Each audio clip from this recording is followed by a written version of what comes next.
Just from a growth standpoint, I mean, obviously, valuation alone hasn't proven to be a catalyst. But when we look at the underlying names, we are still seeing growth. I mean, it's not valuation alone that could be driving the market. I mean, there is still growth there. So I'm just curious, does it really all hinge on kind of this property overhang not being fully resolved, but directionally improving?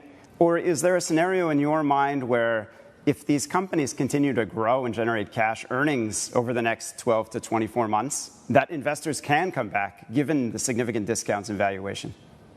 I do believe that. Yeah, I do believe that. I don't really feel. And again, let's look at, when we talk about corporate growth, not everybody is growing. So again, you've got to be very specific and you've got to be very nimble in terms of looking at those stocks and or sectors or subsectors to start to follow.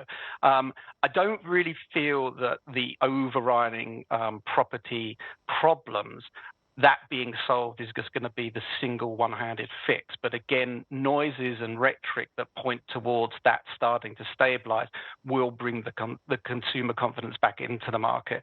And again, if you look at A's versus H's, then A's are clearly the outperformers, especially in the last quarter. And you will probably start to see that to start to continue and widen out as we go forward.